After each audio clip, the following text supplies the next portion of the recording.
네, 여러분 반갑습니다. 캠브리지 동아시아사 시간이 돌아왔습니다.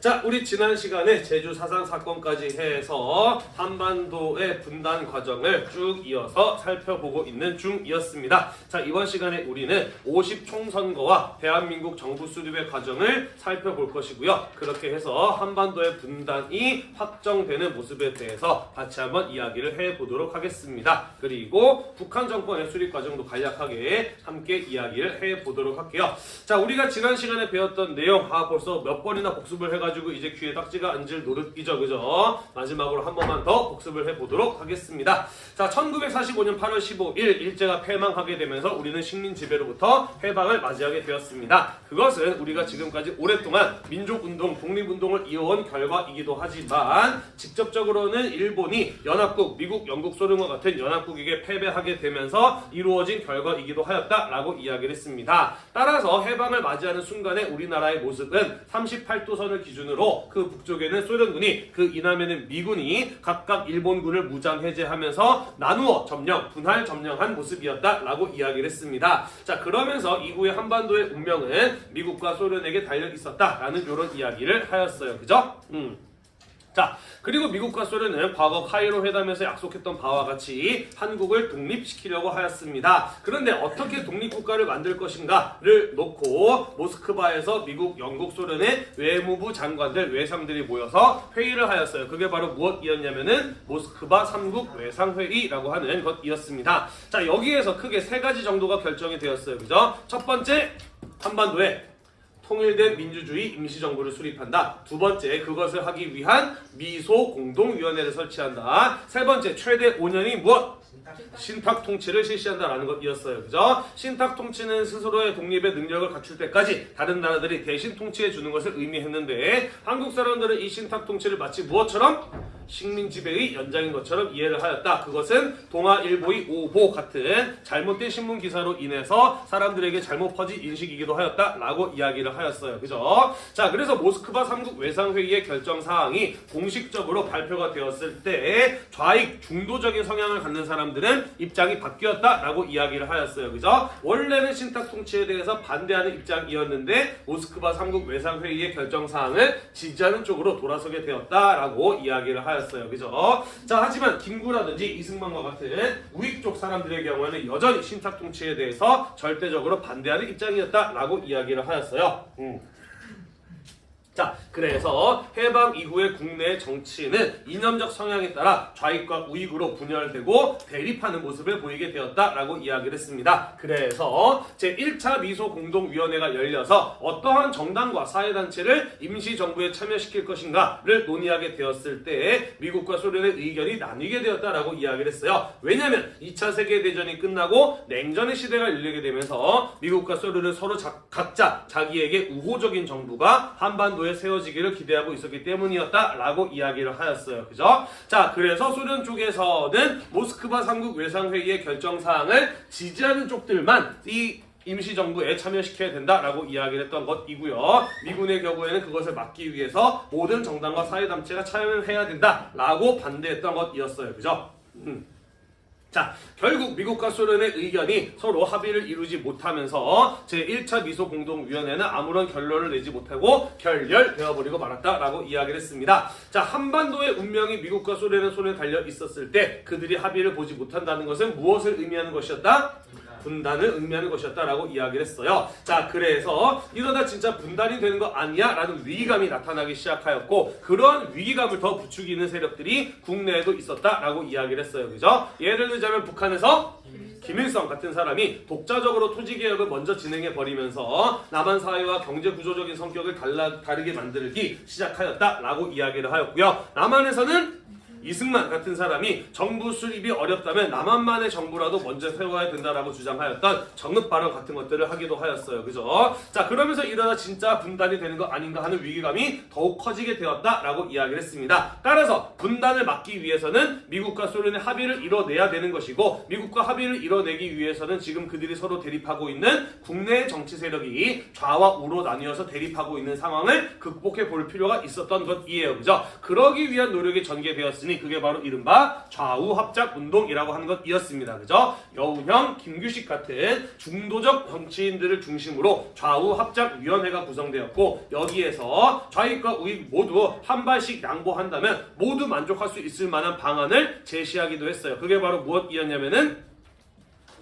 좌우 합작 7원칙이라고 하는 것이었습니다. 그죠? 자, 하지만 좌익과 우익 극단적인 사람들은 모두 한 발씩 물러날 생각이 없었고요. 그래서 양쪽 모두 만족을 하지 못하여서 이 좌우 합작 운동에 동참하지 않았다라고 이야기를 했습니다. 결국 좌익과 우익의 대립의 상황은 극복하지 못하였고요. 이런 상황에서 제2차 미소 공의가 열렸습니다만은 지난번과 마찬가지로 미국과 소련의 의견이 평행선을 달리면서 결렬되어 버리고 말았다라고 이야기를 하였습니다. 그리고 47년부터 냉전의 갈등이 본격화하기 시작하면서 미국은 더 이상 소련을 대화의 상대로 인정하지 않아요. 그죠? 그러면서 한국의 문제를 UN에 넘겨버리고 UN에서는 인구 비례에 따른 남북한 총선거의 실시를 결정하게 됩니다. 자, 이에 대해서 소련의 경우에는 우리가 원래 모스크바 3국 외상회의의 결정사항을 따르기로 했는데 왜 당신들 마음대로 한국의 문제를 결정하느냐 라고 하면서 반발했어요. 그죠? 자, 그래서 이후에 한국에서 진행될 총선거를 감시하기 위해서 유엔에서 한국임시위원단을 파견을 하였는데 소련의 거부로 이들은 북한 지역에 들어가서 활동을 할 수가 없었어요. 그죠? 자, 그래서 유엔에서는 남한만의 단독 선거를 결정하게 되었다라고 이야기를 하였습니다. 그리고 이것을 막기 위해서 김규식 같은 사람이 북한의 정치 지도자와 만나서 남북 협상 같은 것들을 했습니다만은 이미 이루어진 결정을 돌이킬 수는 없었다라고 이야기를 하였습니다. 자, 그러면서 남한만의 단독 정부 수립을 위한 한반도의 총선거가 실시되었으니 그게 바로 50 총선거였고 그 결과 만들어진 우리나라 정부, 대한민국 정부가 세워지게 됩니다. 오늘은 이 과정을 같이 한번 이야기를 해볼 것이에요. 같이 한번 살펴보도록 하겠습니다.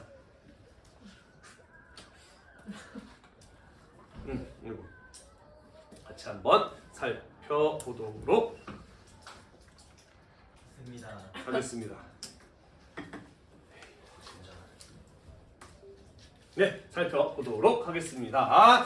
자, 유엔에서 파견된 유엔 한국 임시위원단의 감시 아래 50 총선 1948년 5월 12일 최초의 우리나라의 국회의원을 선출하기 위한 총선거가 실시되었습니다. 자, 왜 국회의원을 먼저 뽑았을까? 나라를, 정부를 구성하려면 대통령, 행정부부터 먼저 구성해야 되는 거 아닌가? 왜 국회의원을 먼저 뽑지? 국회의원들은 뭐 하는 사람들인가요? 응? 그렇죠. 국민을 대표해서 의회에서 법을 만드는 사람들이에요. 그죠? 자, 민주주의 국가의 중요한 원칙 가운데 하나가 바로 법치 국가입니다. 법에 의해서 통치되는 나라라는 것이죠. 따라서 나라가 있으려면 그 전에 뭐가 있어야 돼요? 법이 있어야 되는 거기 때문에 국회의원을 먼저 뽑았던 것이고요. 이때 국회의원들이 법을 만들기 위해서는 법의 근본이 되는 법, 이 나라는 어떤 나라다 라고 규정을 짓는 근본적인 법이 필요합니다. 우리는 그것을 무엇이라고 이야기를 하나요? 헌법이라고 이야기를 하죠. 그죠? 따라서 헌법을 제정해야 법을 만들고 법에 따라 정부가 구성할 수 있었기 때문에 헌법을 제정하기 위한 국회의원을 선출한 선거가 바로 이 50 총선거였다라는 것이에요. 이해가 되시죠? 자, 그래서 50 총선을 통해서 국회의원이 선출이 되면은 우리나라는 단원제의 형태의 국회가 만들어지기로 결정이 되었습니다. 자, 단원제라고 하는 것은 무엇이냐? 각 나라마다 법을 만드는 의회 형태는 조금씩은 달라요. 크게 두 가지로 구분해 볼 수가 있습니다. 양원제 의회와 단원제 의회로 나누어 볼 수가 있어요. 자, 양원제라고 하는 것은요, 미국이나 영국처럼 특수한 역사적 경험을 가지고 있는 나라들에서 만들어지는 의회 형태입니다. 하원과 상원으로 나뉘어서 하원 의원들이 이렇게 법을 만들자라고 결정을 하면은 상원에서는 그 법을 통과시킬 것인가 말 것인가를 결정하는 게 바로 양원제라고 보시면 됩니다. 영국 혁명, 미국 혁명이라고 하는 특수한 상황을 겪으면서 만들어진 의회 형태라고 보시면 돼요. 나머지 거의 대부분의 나라들의 경우에는 하나의 의회에서 법을 만들고 그것을 할 것인가 말 것인가를 결정을 하는 단원제의 형태를 띠고 있고 우리나라도 단원제 의회로 출발하였다라는 이야기가 되겠습니다. 이해가 되시죠? 네, 그리고 국회의원은 인구 비례에 따라 지역에 배정이 되었습니다. 사람이 많이 사는 곳에 의사를 대변하려면 당연히 많은 숫자의 의원들이 필요할 것이며 사람이 적게 사는 곳에서는 그만큼 적게 뽑아야 되는 것이잖아요. 그죠? 자, 그래서 인구 비례에 따라 국회의원의 의석이 지역별로 배정이 되었다라는 겁니다. 자, 당시에 해방이 이루어졌을 때 한반도에서는 남한의 인구가 많았다 그랬나요? 북한의 인구가 많았다라고 했나요? 남한이 더 많았다라고 했어요. 그죠? 그래서 북한 지역에는 100명의 국회의원, 남한 지역에는 200명의 국회의원이 배정이 되었는데 알다시피 이 선거의 경우에는 소련 지역에서 유엔 한국 임시위원단의 입국을 거부하면서 북한 지역의 의원들은 나중에 선거가 가능할 때 뽑기로 하였고요. 50총선에서는 총 200명의 의원을 선출하게 되었다라는 것입니다. 이해가 되시죠? 자, 이 선거 때 선거권이 주어진 사람들 당시의 성인의 기준은 21세였습니다. 그래서 21세 이상의 성인들에게 투표권이 주어졌고요. 보통선거, 직접선거, 평등선거, 비밀선거라고 하는 민주주의 선거의 4가지 원칙에 적용을 받은 적용 4가지 원칙에 따른 민주주의 선거가 진행되었으니 그게 곧 50총선이었다라는 것입니다. 자, 보통 선거는 특별한 자격 조건 없이 모든 사람들에게 투표권을 준다라는 의미인 것이고요. 직접 선거는 자신이 직접 뽑는다라는 것을 의미하는 것이고요. 평등 선거는 모든 사람들에게 똑같이 한 표씩 주어진다라는 것을 의미하고요. 비밀 선거는 내가 누구를 뽑았는지 모르게 함으로써 자신의 의사가 외부의 압력 없이 올바르게 행사될 수 있도록 하는 것을 가지고 비밀 선거의 원칙이라고 이야기를 합니다. 민주 선거의 원칙에 따라 공정하게 이루어진 선거였다라는 설명이라고 보시면 되겠습니다. 됐나요? 네, 지금 이 어린이는 공정선거, 비밀선거의 원칙을 위배하고 있는 상태를 보여주고 있네요. 당시에 아직까지 글을 쓰거나 읽을 줄 모르는 사람들이 많아서 기호를 숫자가 아니라 막대기로 이렇게 표현한 선거 포스터의 모습을 볼 수가 있었습니다. 넘어갈게요.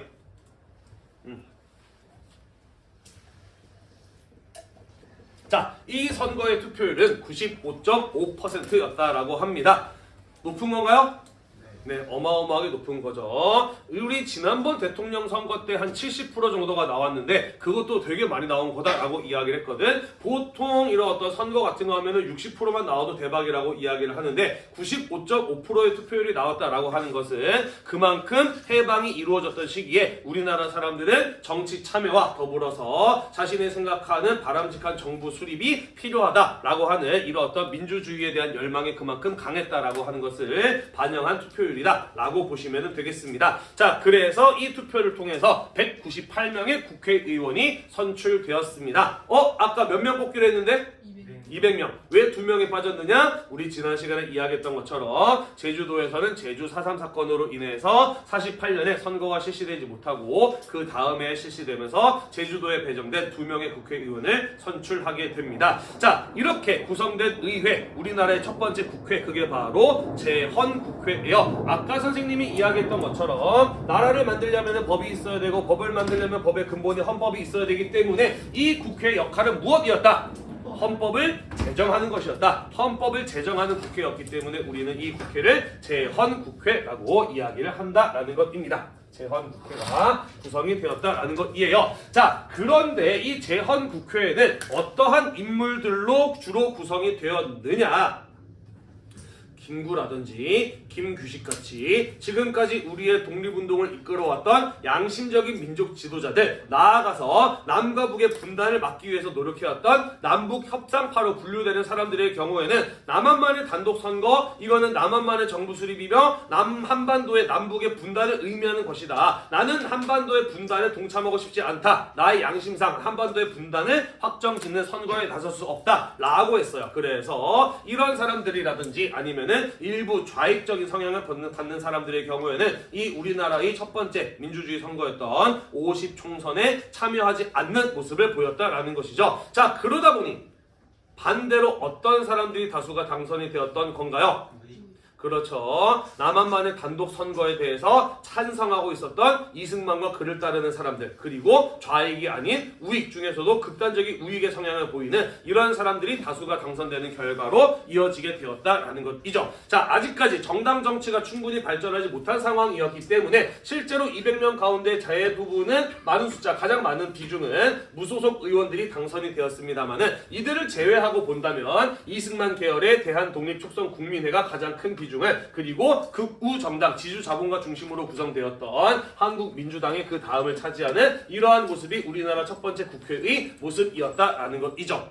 이해가 되시죠? 그래서 우리나라의 첫 번째 국회와 정부는 바로 이러한 사람들을 중심으로 구성이 되었다라는 것입니다. 그리고 이것이 앞으로 어떠한 결과로 이어질지는 아직은 전혀 모르고 있는 상황이었던 것이죠. 다음 시간에 이야기하겠습니다만은 해방 이후에 우리나라의 과제, 우리 사회의 과제는 뭐였나요?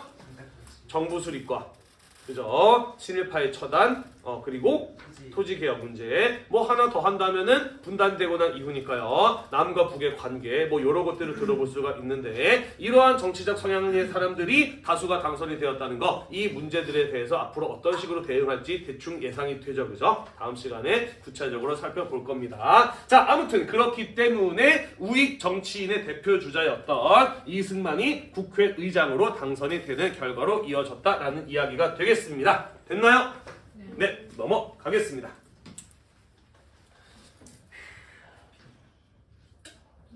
자, 이렇게 구성된 제 헌국회는 어떠한 활동을 했는지 몇 가지 살펴보도록 할게요. 우리나라의 이름을 정했습니다. 대한민국으로 결정을 하였어요. 이것은 어떤 의미를 갖는 것이냐? 첫 번째, 대한제국을 계승한다. 다만 황제의 나라가 아니라 민주공화국이다라는 의미에서 대한민국으로 정해지게 된 것이고요. 이것은 나아가서 대한민국 임시정부를 계승한다라는 의미도 가지고 있었습니다. 자, 그리고 우리나라의 첫 번째 헌법인 제헌헌법이 이들 제헌국회에 의해서 만들어졌습니다. 그리고 1948년 7월 17일 날 공포되었죠. 그래서 7월 17일이 무슨 날인가요, 여러분?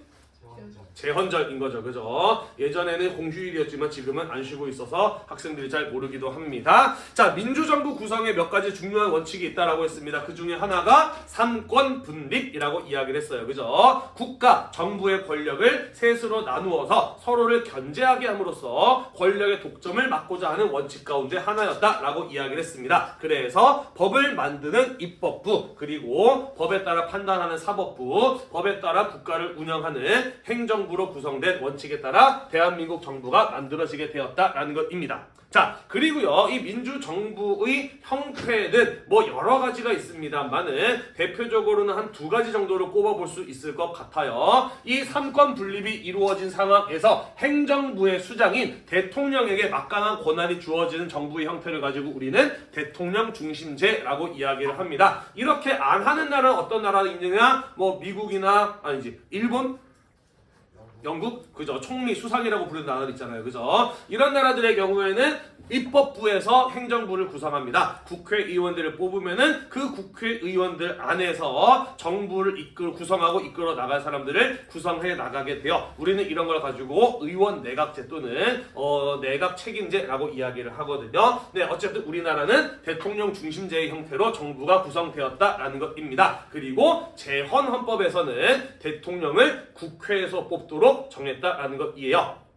국민이 이미 국회의원들을 뽑았기 때문에 그 국회의원들이 국민의 의사를 대변해서 대통령을 뽑는다라는 겁니다. 이렇게 국민들이 간접적으로 대통령을 뽑는 제도를 가지고 간접선거제, 줄여서 간선제라고 이야기를 해요. 자, 그리고 대통령의 임기는 4년이었고요. 연임이 가능했다. 2번 연속으로 대통령 할 수 있고 그 이상은 안 된다라는 원칙이 헌법으로 정해졌다라는 것입니다. 이해가 되시나요? 네, 요거 잘 기억해 두도록 합시다. 왜냐면 앞으로 이승만 대통령이 죽을 때까지 계속 대통령을 해 나가기 위해서 여러 차례 대통령을 뽑는 방식을, 헌법을 고치는 모습을 우리는 보게 될 겁니다. 넘어갈게요. 자, 요 부분은 교재에는 없습니다만은 그래도 선생님이 헌법을 이야기하는 부분에서 여러분들에게 몇 가지 좀 이야기를 하고 싶은 부분이 있어서 넣어봤습니다. 자, 어떤 부분이냐면은요, 헌법, 제헌헌법 전문에 보면은 이런 부분이 나와 있어요. 유구한 역사와 전통에 빛나는 우리들 대한국민은 기미 3.1 운동으로 대한민국을 건립하여 라는 이런 내용이 나와 있습니다. 헌법에는 우리나라의 시작을 어디로 보고 있다? 3.1 운동으로 보고 있다라는 거예요. 선생님이 지난번에 3.1 운동 이야기할 때 3.1 운동은 우리나라 민주주의의 시작이었다라고 이야기를 했잖아요. 그죠? 따라서 민주공화국으로 세워진 대한민국의 그 시작도 3.1 운동으로 헌법에서 규정 짓고 있다라는 거 이해가 되시죠? 간혹 가다가 방송에서 언론에서 어떠한 사람들이 나와서 우리나라의 시작은 제헌헌법에 제정된 1948년 대한민국 정부 수립으로 봐야 된다 라는 이런 주장을 하는 사람들이 있는데 그런 사람들의 주장은 옳지 않다는 거죠. 무엇이 우리나라다운 것이냐 라고 하는 것을 가장 확실하게 알 수 있는 것은 헌법이에요. 그죠? 헌법에는 우리 역사의 시작을 3.1 운동으로 보고 있다라는 겁니다. 왜 그런 사람들이 그런 주장을 하는지에 대해서도 말을 하고 싶지만 현실적으로 시간도 많이 부족하고 여러 가지 어려움이 있어서 생략하고 넘어가겠습니다만은 좀 여러분들이 기억해 두셨으면 좋겠어요. 자, 그 다음에 어떤 내용 나와 있느냐, 이제 민주 독립국가를 재건함에 있어서 라는 이런 내용이 나와 있어요. 나라를 지금 처음 만드는 게 아니라 다시 세웠다라는 겁니다. 일제강점기 이전 혹은 그 중에서도 우리는 3.1 운동 때부터 이미 나라가 있었다라는 것을 언급하고 있다라는 것이고요. 여러 차례 균등이라는 표현이 나오고 있습니다. 정치적, 경제적 균등, 평등을 이야기하고 있거든요. 왜 이런 말들이 나오느냐? 우리 지난번에 이야기했습니다. 대한민국 임시정부에서는 앞으로 이런 나라를 만들겠다라는 건국강령을 발표했어요. 그죠? 그게 그리고 이후에 대한민국 헌법에 영향을 주게 되는데 이 대한민국 임시정부에서 발표했던 건국강령은 어떠한 이념, 어떠한 사상을 바탕으로 만들어졌었다라고 이야기를 했나요? 조소왕의 삼균주의, 정치적, 경제적, 교육기회의 균등을 바탕으로 만들어졌다라고 이야기를 했습니다. 그래서 우리 헌법에도 이러한 균등이라는 표현이 자주 나오고 있다라는 거예요. 마찬가지로 가끔 방송이나 언론에서 보면은 정치적, 경제적, 교육기회의 평등, 균등 이런 것들을 이야기하는 사람들한테 우리나라가 공산국가, 북한도 아닌데 왜 그런 주장을 하느냐 라고 비판하는 사람들이 있는데 오히려 그 비판이 틀렸다라는 거죠. 무엇이 우리나라다운 것이냐, 대한민국적인 것이냐 라고 한다면 헌법을 봐야 된다. 그리고 헌법에는 정치적, 경제적, 교육기회의 평등을, 균등을 이야기하고 있다라는 것이에요. 이런 것들도 여러분들이 좀 기억을 해두셨으면 좋겠습니다. 자, 상식적으로 대한민국 헌법 제1조, 2조 정도는 알아둬야 되겠죠. 그죠? 같이 한번 읽어볼까요? 대한민국은 민주공화국이다. 대한민국의 주권은 국민에게 있고 모든 권력은 국민으로부터 나온다. 이 정도는 여러분들이 상식적으로 알아두어야 된다라고 생각을 해요. 자, 그리고 아까 잠깐 이야기했습니다만은 우리 사회가 해방이 되었을 때 해결해야 될 과제로 크게 몇 가지가 있었다라고 이야기를 했나요? 그렇죠. 정부 수립에 이어서 친일파에 대한 처단과 토지개혁 같은 것들이 있었다라고 이야기를 했어요. 그죠? 그래서 제헌헌법에 보면은 토지개혁에 대한, 농지개혁에 대한 내용이라든지 반민족 행위자, 친일파를 처벌하는 그런 어떤 내용들도 헌법에 들어가 있었습니다. 그리고 이것은 이후에 실제로 반민특위의 활동이나 농지개혁으로 이어지게 됩니다. 이 내용은 우리가 다음 시간에 마저 이어서 살펴볼 것이에요. 자, 제헌국회에서 그래서 대통령 선거가 치러졌고요. 초대 대통령으로는 이승만이 당선되었습니다. 당연한 결과죠. 그죠? 우리가 아까 살펴보았던 것처럼 제헌국회에서는 김구나 김규식이나 좌익 이런 사람들이 나오지 않았기 때문에 당연히 우익들이 많이 당선이 되었고 우익 정치인의 대표적인 인물이었던 이승만이 200명, 198명 가운데 180표라는 압도적인 지지를 받아서 대통령에 당선이 되었다라는 것입니다. 재밌는 거는요. 이때 당시 국회의원이 아니었던 김구 선생도 13표 정도가 나왔다라고 합니다. 부통령으로는요, 임시정부에서 함께 활동하였던 이시영이라는 사람이 당선이 되었습니다. 배운 기억 날라나? 이회영, 이시영 옛날에 신민회에서 간도 삼원보에다가 독립운동 기지 만들었던 그분 이때는 이제 굉장히 나이가 많은 꼬부랑 할아버지셨습니다만은 어쨌든 이때까지 살아계셨고 부통령이 되셨어요. 자 그리고 이후에 정부가 구성이 됩니다. 각 정부 부처의 장관 같은 것들이 임명이 돼요. 자 그러면서 대법원장에는 김병로, 국무총리에는 이범석 같은 사람들이 임명이 되었고요. 원래 국회의장이었던 이승만이 이제 대통령이 되었기 때문에 빈자리가 된 국회의장 자리에는 신익희 같은 사람이 임명이 당선이 되는 모습을 보이게 됩니다. 자 그러면서 삼권 분립에 따른 민주적 정부가 구성이 되었다라는 것이에요. 신익희라는 사람의 이름을 들어봤으려나? 못 들어봤죠, 그죠? 이 사람은 독립운동가였고요, 정치인이었고요, 국회의장 2번 정도 하고요, 나중에 대통령 선거에도 출마를 하는 분입니다. 한 번 더 이름을 듣게 될 거예요. 여러분들이 가고 싶어하는 대학 중에 국민대학교 있지 않나요? 네, 국민대학교를 설립한 분이기도 합니다. 미술하는 학생들에게는 국민대가 굉장히 센 대학 아닌가? 그치? 특히나 서양화 쪽에 어떻게 알아, 네가? 아 그래? 알겠어요. 몰랐네. 담임인 내가 너에 대해서 이렇게 모르고 있었구나. 자 그래서 1948년 8월 15일 광복절날 대한민국 정부가 세워졌음을 공식적으로 선포하고요. 미 군정은 군정이 종료되었음을 선언하면서 그가 가지고 있었던 행정권을 대한민국 정부에게 넘겨주게 됩니다. 유엔 총회도요. 유엔 감시하에 이루어진 선거에 의해서 구성된 대한민국 정부가 한반도 내에 유일한 합법 정부다라고 하는 것을 하는 결의안을 승인하게 됩니다. 다시 말해서 유엔은 북한 정권을 인정하지 않았다라는 소리인 것이고요. 그와 동시에 남북한의 분단이 돌이킬 수 없는 일로 확정되었다라는 것이라고 보시면 되겠습니다. 넘어갈게요.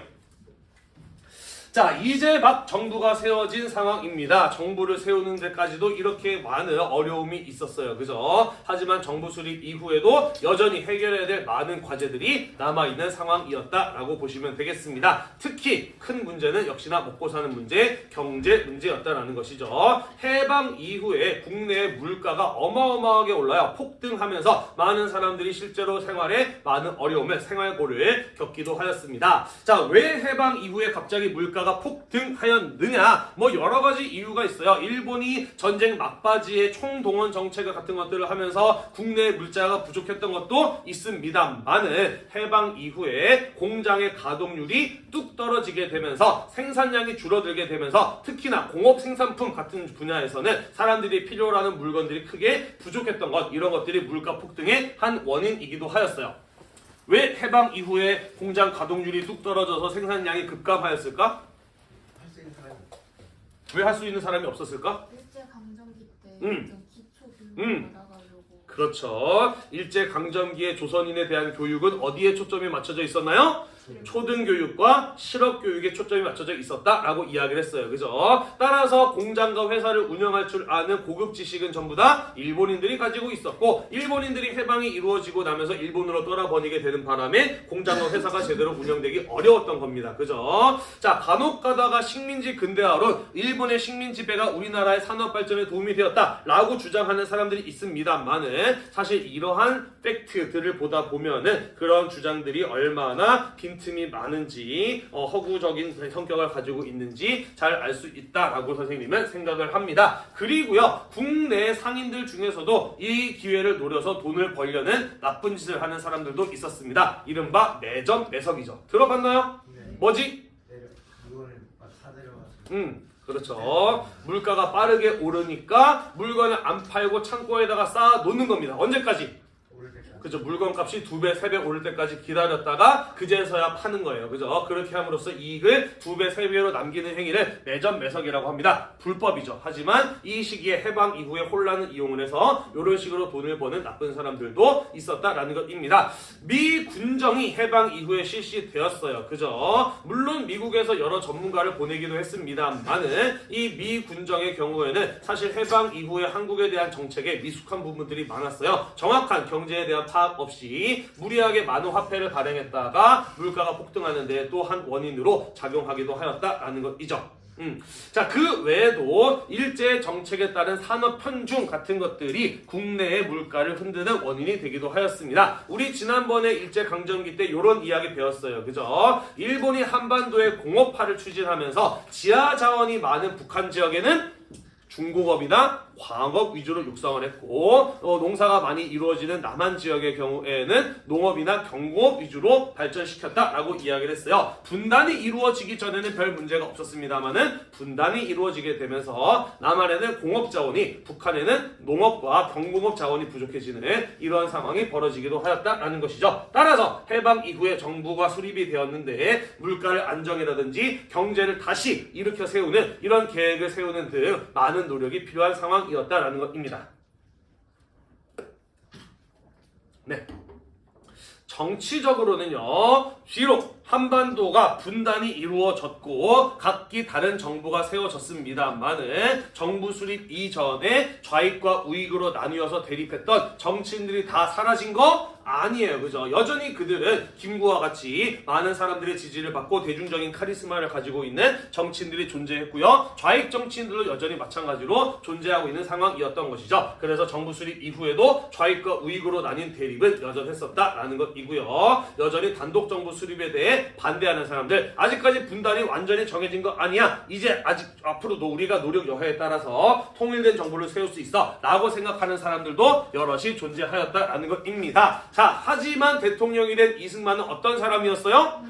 극우 정치인이었고 공산주의자를 싫어하는 사람들이었고 남한만의 단독 정부 수립을 오랫동안 주장해 왔던 사람들입니다. 그죠? 이러한 것들 모두 이승만이 대통령으로서 권력을 행사하는데, 그리고 나아가서 계속해서 자신이 권력을 장악하는데 걸림돌이 되는 요인들이었던 것이죠. 자, 그래서 이승만은 지금 우리나라에게 가장 중요한 것은 공산주의의 확산을 막는 것이다. 이것을 위해서 우리는 더 강력한 반공 정책이 필요하다라고 주장을 하면서 여러 가지 정치적인 사건들을 만들어 나가게 됩니다. 우리는 이런 걸 가지고 반공체제의 강화라고 이야기를 해요.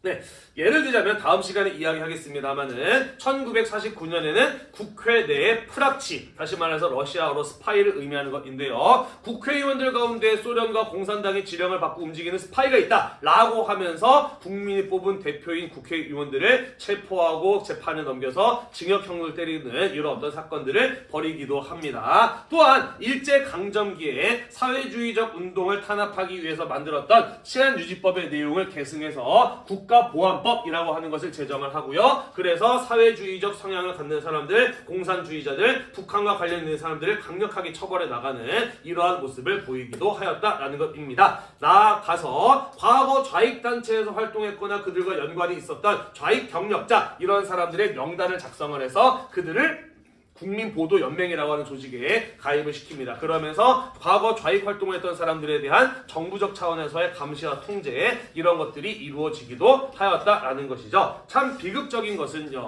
이 국민보도연맹을 실제로 좌익 경력자의 숫자를 파악해서 만들었다라기보다는 정부에서 우리나라에 몇 명 정도의 좌익 경력자가 있을 것이야 라고 미리 정했어. 그리고 전국 각 지역마다 당신네 지역에서 몇 명 이상 국민보도연맹에 가입시켜 라는 식으로 할당제로 명령이 떨어지게 됩니다. 그래서 각 지방의 공무원들의 경우에는 그 할당을 채우려다 보니 뭐 쌀 한 가마니 줄 테니까 보도연맹에 가입해, 이런 식으로 실제로 좌익 경력과 관련이 없는 사람들을 강제로 가입시키는 이런 일들이 벌어지기도 하였고요. 1950년에 6.25 전쟁이 벌어지게 되었을 때 우리 안의 적부터 먼저 없애자 라고 하는 이런 말들이 나오게 되면서 국민보도연맹에 가입됐던 사람들은 집단 학살 같은 것들을 당하기도 하는 이런 비극적인 일들이 벌어지기도 합니다. 그러면서 냉전의 상황, 세계가 사본주의, 공산주의, 자유민주주의와 공산주의로 나뉘어 대립을 하는 이러한 갈등의 상황이 국내에서도 만들어져 가게 되었다라는 이야기가 되겠습니다.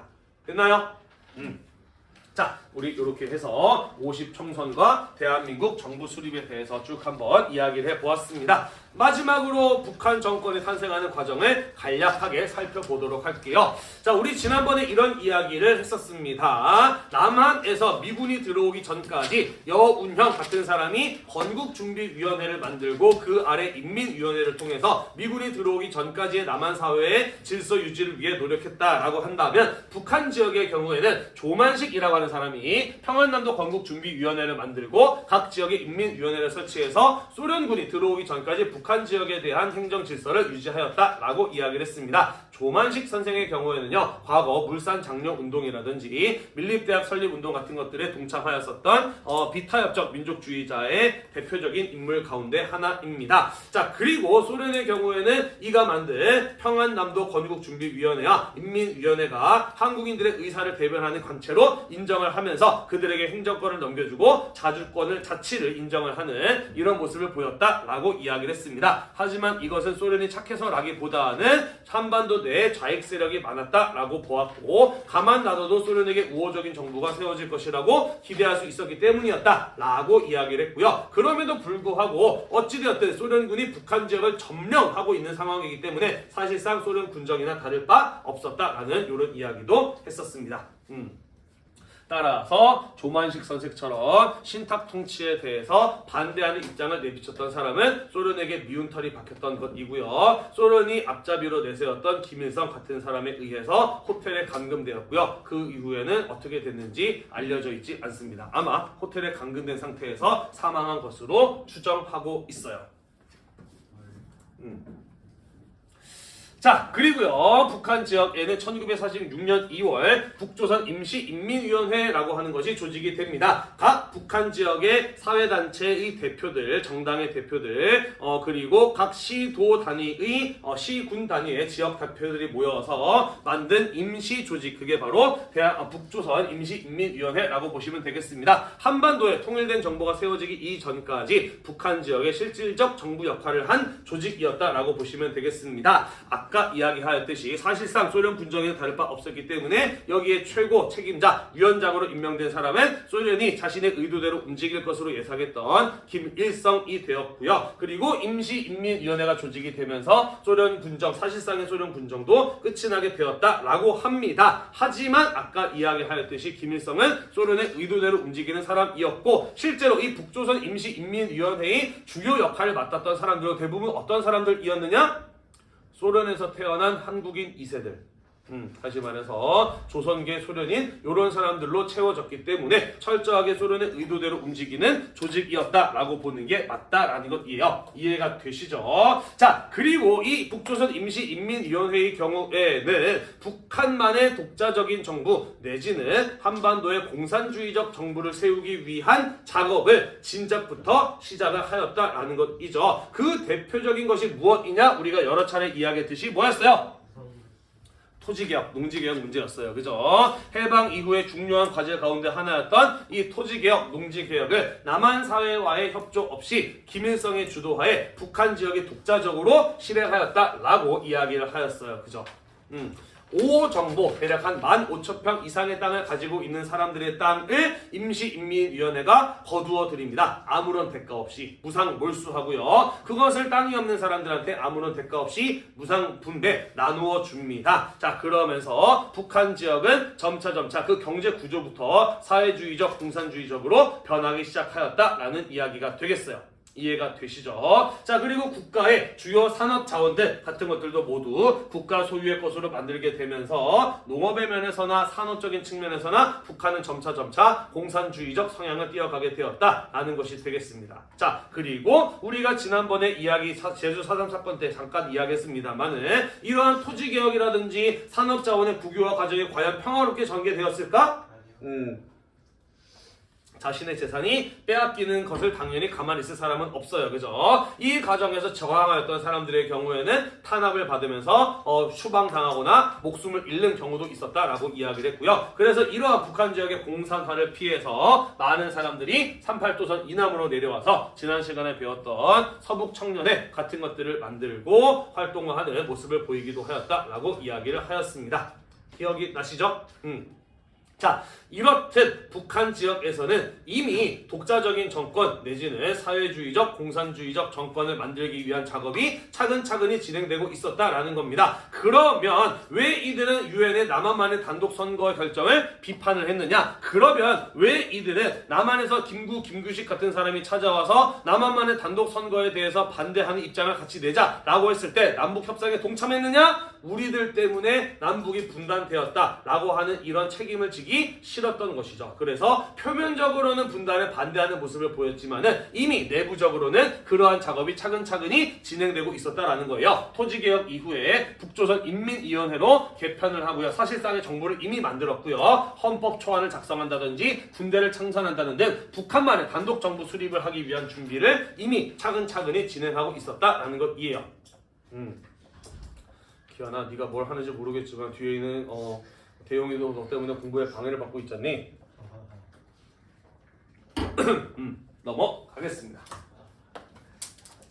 자, 그래서 북한 정권은 사실상 이미 다 준비가 된 상태였다. 다만 남한에서 대한민국 정부 수립을 발표할 때까지 기다립니다. 그리고 48년 8월 15일 이후에 북한의 입법기구죠. 최고인민위원회 인민회의 구성을 위한 대의원 선거를 8월 25일에 실시하고요. 그렇게 구성된 최고인민회의에서 북한의 헌법을 제정을 하고 초대 수상으로 김일성을 선출을 하고 김일성 중심의 내각을 구성하면서 조선민주주의 인민공화국의 수립을 선포하였다. 그렇게 남과 북의 분단, 각각의 정부가 수립되어 버리고 말았다라는 것이 되겠습니다. 자, 우리 이렇게 해서 해방 이후에 어떠한 과정을 거쳐서 한반도가 분단 국가가 되었는지 그 과정을 쭉 이어서 살펴보았습니다. 자, 우리 이제 다음 시간에 선생님이 수행평가에 대해서 안내를 할 건데요. 논술형, 논쟁적, 역사적 글쓰기 수행평가에 대해서 안내를 할 건데 선생님이 제시할 8가지 주제 가운데 또 하나가 뭐냐면은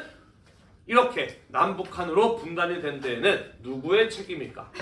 물론 미국과 소련의 책임도 있고 좌익과 우익을 나누었던 국내 정치인들의 책임도 있을 것이라고 생각을 해요. 자기가 생각하기에 어느 쪽의 책임이 좀 더 컸는지 이런 것들을 우리가 지금까지 배웠던 내용을 바탕으로 나름대로 근거를 마련을 해서 논리적인 답안을 작성을 하고 제출해 주시면 될 것 같습니다. 한번 잘 생각해 보시기를 바라겠어요. 됐나요? 자, 우리 다음 시간에는 이제 뭐지? 네, 친일파에 대한 처벌과 그리고 토지개혁, 농지개혁이 어떻게 진행되는지 마저 이어서 살펴보도록 하겠습니다. 오늘도 공부하느라 대단히 고생이 많으셨고요. 이 수업 영상이 여러분들의 공부에 도움이 되셨다면 구독과 좋아요 잊지 말고 눌러주세요. 수고했습니다.